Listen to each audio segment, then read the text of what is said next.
ఉండడానికి మనము బీఆర్ఎస్ ప్రభుత్వంలో కేసీఆర్ గారు ఇచ్చినటువంటి జీవోను అదేవిధంగా కేసీఆర్ గారు కోర్టులో కొట్లాడుతున్నటువంటి కేసుని ఇప్పుడున్నటువంటి కాంగ్రెస్ ప్రభుత్వం వెనక్కి తీసుకొని కొత్త జీవో ఇచ్చి మహిళలకు తీరని అన్యాయం చేస్తుంది అని చెప్పి మాకున్నటువంటి ఒక భయాందోళనను మేము వ్యక్తం చేయడం జరిగింది.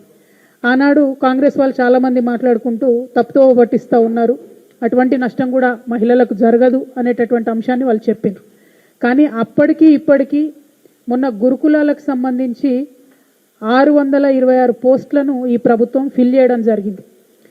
ఈ ప్రభుత్వం ఫిల్ చేసినటువంటి 626 పోస్టులు ఇవి ముందే కేసీఆర్ గారు ఉన్నప్పుడే నోటిఫికేషన్ వేసి పరీక్ష అయిపోయి రిజల్ట్ వచ్చినటువంటి దాన్ని కొత్త జీవో ప్రకారం ఇప్పుడు నింపడం జరిగింది. ఏదైతే మేము భయాన్ని వ్యక్తం చేసినామో ఆ భయాన్ని నిజం చేస్తూ కేవలం 12% మాత్రమే ఆడపిల్లలకు దీనిలో ఉద్యోగాలు రావడం జరిగింది. ఇందులో 3 కేటగిరీలుగా నింపిండ్రు. ఈ 3 కేటగిరీస్లో కూడా ఒక దాంట్లో 12%, ఒక దాంట్లో 13%, ఇంకో దాంట్లో 23%గా ఆడపిల్లలకు ఉద్యోగాలు వచ్చినాయి. అంటే స్పిరిట్ ఆఫ్ రిజర్వేషన్ అయితే అని ఏదైతే మనం చెప్తామో కనీసం 33% ఆడవాళ్ళకి జాబ్లలో అవకాశాలు ఇవ్వాలని చెప్పి ఏదైతే ప్రయత్నం మనం చేసినామో ఆ ప్రయత్నాన్ని మొత్తంగా కూడా తుంగలోకి దొక్కుతూ ఇప్పుడున్నటువంటి ప్రభుత్వం 2 జీవోలను రద్దు చేస్తూ జీవో నంబర్ 41, జీవో 56 రద్దు చేస్తూ ఇప్పుడు జీవో 3 ఇచ్చినారు. ఆ జీవో 3 ప్రకారం జరుగుతున్నటువంటి అన్యాయం మేము ఏదైతే జరుగుతుందని భయపడ్డామో అది ఇవాళ నిజం కావడం నిజంగా కూడా దురదృష్టకరం. చాలా మంది ఆడపిల్లలకి అన్యాయం జరుగుతూ ఉంది. మగపిల్లలతో సమానంగా ఇంకా మగపిల్లల కన్నా ఎక్కువ కష్టపడుతూ ఒక పక్క కుటుంబ భారాన్ని మోస్తూ పిల్లల్ని చూసుకుంటూ అనేక ఇబ్బందులు పడుతూ పోటీ పరీక్షలు తట్టుకొని మెరిట్లో వచ్చినటువంటి ఆడపిల్లలకు కూడా ఉద్యోగాలు రాకుండా అన్యాయం జరుగుతున్న విషయాన్ని మరొకసారి తెలంగాణ ప్రజల ముందుకి తీసుకొని రావడం జరుగుతూ ఉంది. ఈ ప్రభుత్వాన్ని మేము డిమాండ్ చేస్తూ ఉన్నాం, ముఖ్యమంత్రి రేవంత్ రెడ్డి గారిని డిమాండ్ చేస్తూ ఉన్నాం, మీరు తక్షణమే జీవో 3ని రద్దు చేయండి. ఇది పోటీ పరీక్షలు రాసేటటువంటి ఆడపిల్లలందరికీ కూడా ప్రభుత్వ ఉద్యోగాల్లో చేరాలనుకునే ఆడపిల్లలందరికీ కూడా అన్యాయం చేస్తున్నటువంటి జీవో కాబట్టి జీవో 3ని తక్షణమే మీరు రద్దు చేయాలని చెప్పి మేము డిమాండ్ చేస్తూ ఉన్నాం. ఈ నెల మార్చి ప్రపంచవ్యాప్తంగా ఆడబిడ్డలందరూ కూడా ఎన్నో ఉద్యమాలు చేసి మహిళా హక్కుల్ని కాపాడుకున్నారని చెప్పి ఇంటర్నేషనల్ వేదికగా ఇంటర్నేషనల్ లెవెల్లో జరిగేటటువంటి మార్చి 8 మహిళా దినోత్సవం ఈ మంత్లో ఉంటుంది. నిజంగా ఆ రోజు సంబరాలు చేసుకుంటాం మేమందరం లేడీస్ ఎప్పుడు. కానీ ఈసారి ఈ ముఖ్యమంత్రి గారి చలవ వల్ల ఈ కాంగ్రెస్ పార్టీ చలవ వల్ల ఆడబిడ్డలకు అవకాశాలు మీరు దెబ్బతీస్తున్నారు కాబట్టి మార్చి 8 నాడు ధర్నా చౌక్లో నల్ల రిబ్బన్లతో మేమందరం కూడా నిరసన ప్రదర్శన చేస్తాం. ఈసారి సంబరాలు చేసుకోము మేము, ఎందుకంటే చదువుకొని కష్టపడి పోటీ పరీక్షలకు ప్రిపేర్ అయ్యి కుటుంబాలను వదిలిపెట్టి నిద్రాహారాలు మాని ప్రయత్నం చేసేటటువంటి ఆడబిడ్డలందరికీ కూడా జీవో 3తో మీరు అన్యాయం చేస్తున్నారు కాబట్టి జీవో 3 రద్దు చేయాలని చెప్పి మహిళా దినోత్సవం నాడు ధర్నా చౌక్లో నల్ల బ్యాడ్జీలతో భారత్ జాగృతి ఆధ్వర్యంలో పెద్ద ఎత్తున నిరసన ప్రదర్శన చేస్తాం. పొద్దున 11కి మొదలు పెడితే 4-5 గంటల వరకు కూడా ఈ నిరసన ప్రదర్శన ఉంటుంది. కలిసి వచ్చేటటువంటి బుద్ధిజీవులందరినీ కూడా మేము ఆహ్వానిస్తూ ఉన్నాం. ఇది మహిళలకు విద్యార్థులకు జరుగుతున్నటువంటి అన్యాయం. చాలా మందికి ఇందులో టెక్నికల్ అంశాలు అర్థమైతలేవు. రోస్టర్ పాయింట్ తీసేసిండ్రు, హారిజాంటల్ రిజర్వేషన్, వర్టికల్ రిజర్వేషన్ అంటే టెక్నికల్ పాయింట్స్ అర్థమైతలేవు. కానీ నిన్న మొన్న జరిగిన ఈ నియామకాలు, ఈ ప్రభుత్వం చేసిన నియామకాలు పెద్ద సాక్ష్యం. 626 ఉద్యోగాలు నింపితే కేవలం 77 ఉద్యోగాలు మాత్రమే ఆడపిల్లలకు వచ్చినాయి. వాస్తవానికి 33% రావాలి, కానీ కేవలం 77 ఉద్యోగాలు మాత్రమే ఆడపిల్లలకు వచ్చినాయి. ఇప్పుడు రేవంత్ రెడ్డి గారు చాలా గర్వంగా ఇవాళ మళ్ళా మేము ఒక 5,000 ఉద్యోగాలను ఇస్తూ ఉన్నాం. అందులో టీచర్సు, కానిస్టేబుల్స్, మెడికల్ సిబ్బంది ఇవన్నీ కూడా మేము ఇవాళ నింపబోతా ఉన్నామని చెప్తున్నారు.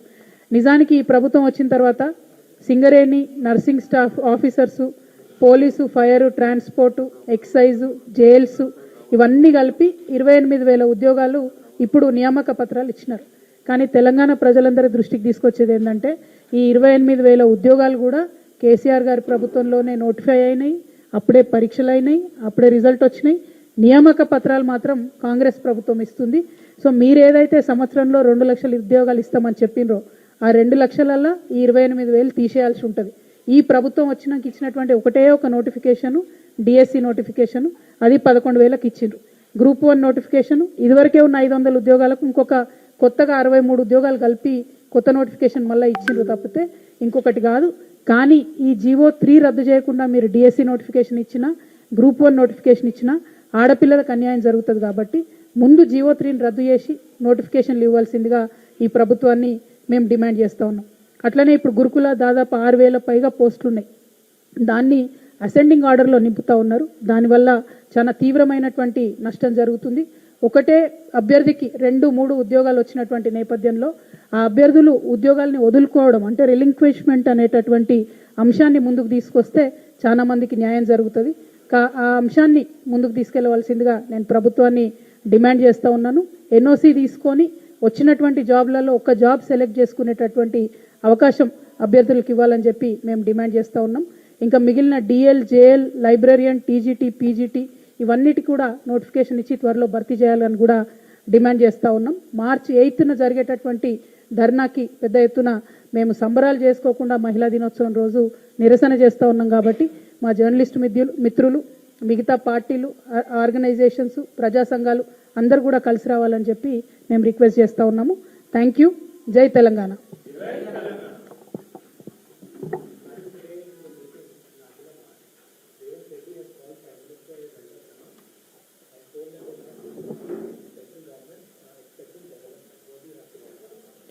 Well, this, Honorable Chief Minister calling Honorable Prime Minister elder brother is a very good practice. But unfortunately, this elder brother has given nothing to Telangana. There was 0 rupees given to the budget in Telangana, and that time the Chief Minister never reacted, Telangana Chief Minister. Now he is calling the Prime Minister elder brother. This only exposes the political nexus of both BJP and Congress party. We've always been trying to highlight this fact that BJP and Congress constantly are working against the interest of Telangana. Now they're come out in open. They're exposing themselves now. So I will only say that elder brother has to have a bigger heart and give more funds to Telangana, and it is our Chief Minister's duty to extract more funds for our state. Thank you. ప్రధానమంత్రి గారిని పెద్దన్నగా అభివర్ణించారు ముఖ్యమంత్రి గారు అని చెప్తా ఉన్నారు. సంతోషమే, ఒక కార్డియల్ రిలేషన్షిప్ ఉండాల్సిందే.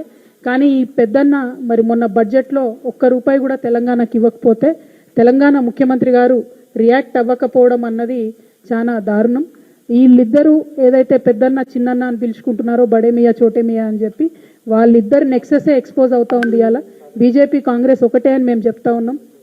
తెలంగాణ ప్రజల హక్కుల కోసం మాట్లాడేది, పోరాడేది కేసీఆర్ గారే అని మేము నిరంతరం చెప్తున్నాం.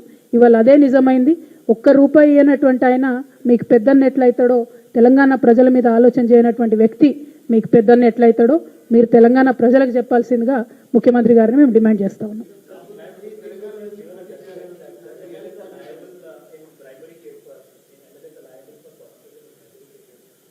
No, it's a very welcoming judgment by Honorable Supreme Court. Now, Prevention of Corruption Act is directly going to be applied to even public representatives. This, I believe, will strongly help in decriminalization of politics. And Honorable Prime Minister also, I've seen, has tweeted welcoming the judgment. And I request Honorable Prime Minister Garu to start this procedure directly from Telangana State, because our Honorable Chief Minister Revanth Reddy Garu is accused number 1 in a Prevention of Corruption Act case. So I truly hope that case is quickly taken up and then action is given. Thank you. Supreme court ఇవాళ ఒక తీర్పు ఇవ్వడం జరిగింది. ఆ తీర్పు ఏంటంటే, ఏదైతే prevention of corruption act ఉంటుందో అది ప్రజాప్రతినిధులకు వర్తిస్తుందా వర్తించదా అనేటటువంటి అంశం మీద ప్రజాప్రతినిధులకు కూడా ఇది వర్తిస్తుంది అని చెప్పి సుప్రీంకోర్టు తీర్పు ఇచ్చింది. దాన్ని ప్రధానమంత్రి గారు ఇందాకనే ట్విట్టర్లో స్వాగతించినారు.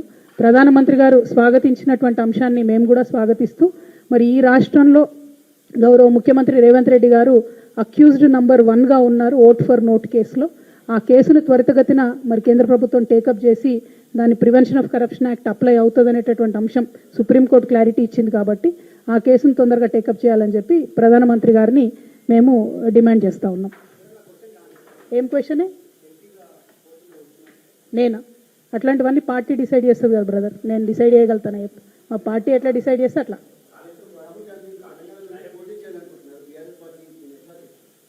ఇప్పుడు మన రాష్ట్రంలో ఎట్లయిపోయిందంటే, సోనియమ్మను ప్లీజ్ చేయడానికి, సోనియమ్మ గారిని మన సంతోష పెట్టడానికి తెలంగాణ తల్లిని తీసేసి రాజీవ్ గాంధీ విగ్రహం పెట్టడము, సోనియమ్మను బలిదేవత అని పిలిచినటువంటి వాళ్ళే వాళ్ళ కుటుంబ సభ్యులను తెలంగాణ నుంచి పోటీ చేయాలని ఆహ్వానించడము, ఇవన్నీ కేవలం రాజకీయంగా కొత్తగా ముఖ్యమంత్రి అయినటువంటి వ్యక్తి వాళ్ళ బాస్లను ఇంప్రెస్ చేసుకోవడానికి చేస్తున్నటువంటి అంశం.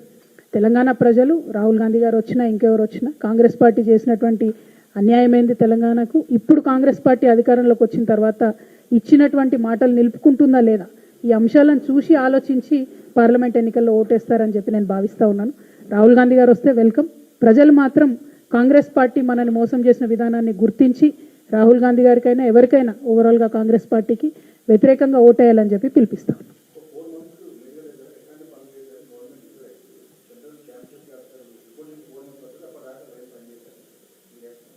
అంటే ప్రధానంగా ఇవాళ కాళేశ్వరం అనేటటువంటి అంశాన్ని ముందుకు తీసుకొచ్చి తెలంగాణ రైతాంగాన్ని ఎండబెడుతున్నటువంటి ప్రభుత్వం కాంగ్రెస్ ప్రభుత్వం. మేము దాన్ని తీవ్రంగా నిరసిస్తూ ఉన్నాం. ఏదైనా మిస్టేక్ ఉంటే దానికి ఇమీడియట్గా చర్యలు తీసుకొని పంట పొలాలు ఎండిపోకుండా నీళ్ళు ఇవ్వాల్సినటువంటి బాధ్యత ప్రభుత్వానికి. నీళ్ళు ఇచ్చేటటువంటి ఆస్కారం ఉన్న మా నిజామాబాద్ లాంటి జిల్లాలోకి ఇమీడియట్గా నీళ్ళు ఇచ్చేటటువంటి ఆస్కారం ఉన్న నీళ్ళు ఇవ్వకుండా పంటలు ఎండబెడుతున్నటువంటి ఈ ప్రభుత్వ వైఖరిని మాత్రం మేము నిరసిస్తూ ఉన్నాం. ఖచ్చితంగా అన్యాయం జరిగి ఉంటే, అక్రమాలు జరిగి ఉంటే, అవినీతి జరిగి ఉంటే you're more than welcome to do enquiry అని కేసీఆర్ గారి దగ్గర నుంచి మొదలు పెడితే మా పార్టీ అగ్రనాయకత్వం అంతా కూడా చెప్తానే ఉంది. కానీ అది వంక చూపించి రైతులకు నీళ్ళు ఇవ్వకపోవడం మాత్రం ఇది కాంగ్రెస్ పార్టీ మూటగట్టుకుంటున్నటువంటి పాపం. ఈసారి పోయేటటువంటి పంట మొత్తం కూడా కాంగ్రెస్ పార్టీ పేరు మీదనే రైతుల కన్నీళ్లు, రైతుల ఉసురు తప్పకుండా కాంగ్రెస్ పార్టీకి తగులుతుందని చెప్పి ఈ సందర్భంగా నేను తెలియజేస్తూ ఉన్నాను. నేనేమంటున్నా బ్రదర్ అంటే టెక్నికల్ అంశాలు ఇంజనీర్లకు వదిలిపెడదాము, అందులో అవినీతి విచారణ అంశాలు విచారణ సంస్థలకు వదిలిపెడదాం. కానీ తక్షణం చేయాల్సినటువంటి అంశం రైతులకు నీళ్ళు ఇవ్వాలి. ఇవ్వగలిగే అవకాశం ఉంది. కేసీఆర్ గారు ఇచ్చి చూపించింది ఇన్ని రోజులు. వీళ్ళు ఏం చెప్తున్నారు, అప్పుడెప్పుడో పాడైందన్నారు. కానీ పోయినసారి పంట ఎండబెట్టిరా కేసీఆర్ గారు? ఎండబెట్టలే కదా. వీళ్ళ ప్రయారిటీ కేసీఆర్ గారిని బద్నాం చేయడం తప్పితే రైతులకు నీళ్ళు ఇవ్వడం కాదు. సో మేము చేసే డిమాండ్ ఏంటంటే మీరు రైతులకు ఫస్ట్ నీళ్ళు ఇవ్వండి. ఇచ్చిన తర్వాత విచారణ చేసుకుంటారా, డ్యామ్ రిపేర్ చేసుకుంటారా, అది నిపుణులు చెప్పినటువంటి అంశాలను బట్టి పాటించండి. కానీ ముందు రైతులకు నీళ్ళు ఇవ్వండి. ఇవ్వగలిగి ఉండి రైతులకు నీళ్ళు ఇవ్వకపోవడం అది కేసీఆర్ మీద కక్ష సాధింపు కాదు, అది ప్రజల మీద కక్ష సాధింపు అవుతుంది. ఆ విషయం ఈ ప్రభుత్వం గుర్తించాలని చెప్పి మేము డిమాండ్ చేస్తాం.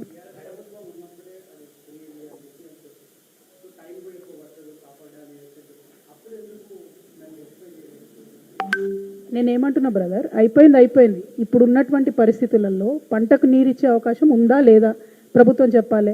ఇవ్వగలిగి ఎందుకు ఇస్తలేదు? పొలాలు ఎండిపోతుంటే కనబడతలేవా? నిజామాబాద్లో పెద్ద ఎత్తున కాంగ్రెస్ పార్టీకి ప్రజలు ఓటేసిండ్రు. ఇవాళ మా నిజామాబాద్ జిల్లా రైతాంగానికి నీళ్ళు వస్తలేవు, నీళ్ళు ఇడిచే ఆస్కారం ఉండి వస్తలేవు. నిన్న మా ప్రశాంత్ అన్న అక్కడ మాట్లాడిండ్రు ఖచ్చితంగా నీళ్ళు ఇవ్వాలని చెప్పి. ఇవాళ మేము కూడా డిమాండ్ చేస్తూ ఉన్నాం. అట్లా మా జిల్లాలాగా అన్ని జిల్లాలలో రైతులకు కూడా పంటలు ఎండిపోయే పరిస్థితి ఉంది. నీళ్ళు ఇచ్చే ఆస్కారం ఉంది, ఇవ్వకపోవడం అది కేసీఆర్ మీద కక్ష సాధింపు కాదు, రైతుల మీద కక్ష సాధింపు అవుతుంది. కాంగ్రెస్ పార్టీ ఈ వైఖరిని విడనాడాలి. ముఖ్యమంత్రి గారు కక్ష సాధింపు వైఖరిని విడనాడి ఆడబిడ్డల కోసం జీవో 3ని రద్దు చేయాలి, రైతన్నల కోసం వెంటనే నీళ్లు విడుదల చేయాలని చెప్పి డిమాండ్ చేస్తూ ఉన్నాం. Thank you. జై తెలంగాణ.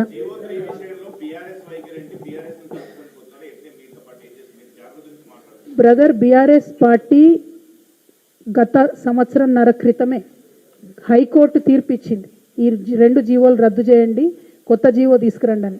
కానీ దానికి వ్యతిరేకంగా ఆడబిడ్డలకు 33% రిజర్వేషన్ కాపాడాలని చెప్పి కేసీఆర్ గారు నిర్ణయం తీసుకొని ఆనాడు కేసీఆర్ గారి ప్రభుత్వం హైకోర్టులో కేసు వేసింది. మేము ఇది ఫాలో అవ్వము, vertical reservation, horizontal reservation with roster ఉండాల్సిందే మహిళలకు అని చెప్పి మనం బీఆర్ఎస్ పార్టీ నుండి కేసు వేసినాం. సో బీఆర్ఎస్ పార్టీ వైఖరి సుస్పష్టం. ఆ వేసినటువంటి కేసునే ఈ కాంగ్రెస్ పార్టీ మళ్ళా విత్డ్రా చేసుకొని ఆడబిడ్డల నోట్లో మట్టి కొడతా ఉంది. ఈ వైఖరిని నిరసిస్తూ ఉన్నాం. జీవో 3ని రేవంత్ రెడ్డి గారు వెంటనే రద్దు చేయాలని చెప్పి డిమాండ్ చేస్తూ ఉన్నాం.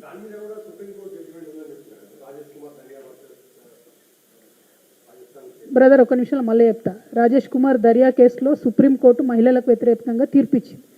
ఇచ్చినటువంటి దాంట్లో హైకోర్టులో మళ్ళీ కొంతమంది ఇక్కడ ఉన్నటువంటి మగపిల్లలు ఈ కేసుని మీరు ఈ మొత్తం సుప్రీంకోర్టు తీర్పుని మన రాష్ట్రంలో అప్లై చేయాలని చెప్పి వెళ్ళడం జరిగింది. వాళ్ళు వెళ్ళినప్పుడు కేసీఆర్ గారి ప్రభుత్వం నిరసించింది. లేదు, మా రాష్ట్రంలో మేము మహిళలకు అన్యాయం చేయము అని చెప్పి రీఅపీల్ వేయడం జరిగింది. కానీ కాంగ్రెస్ పార్టీ వచ్చిన తర్వాత రేవంత్ రెడ్డి గారు హడావుడిగా ఏదో ఉద్యోగాలు ప్రకటన చేయాలి, మేము విద్యార్థుల్ని మభ్యపెట్టాలనే ఉద్దేశంతో ఆడబిడ్డలకు తీరని అన్యాయం చేస్తూ కేసీఆర్ గారు వేసినటువంటి ఆ కేసును వెనక్కి తీసుకోవడం జరిగింది. వెనక్కి తీసుకున్నారు కాబట్టి పాత 2 జీవోలు రద్దయి కొత్తగా జీవో 3 అనేది వచ్చింది. ఆ జీవో 3 ఏం చెప్తుందంటే ఉమెన్కి సపరేట్ రిజిస్ట్రేషన్ ఎక్కడ లేదు, ట్యాగ్ లేదు. దాంతో నిన్న ఇచ్చినటువంటి 626 గురుకుల పోస్టులలో కూడా కేవలం 77 అంటే 12% మాత్రమే ఆడపిల్లలకు వచ్చినాయి ఉద్యోగాలు. యాక్చువల్గా 33 మినిమం రావాలి, దాని పైచిలకు రావాలి, కానీ 33% కూడా రాకుండా మహిళలకు అన్యాయం చేస్తూ ఉన్నారు. కాబట్టి ఈ జీవో 3 తక్షణమే రద్దు చేయాలని చెప్పి మేము డిమాండ్ చేస్తూ ఉన్నాం. Thank you brother. జై తెలంగాణ.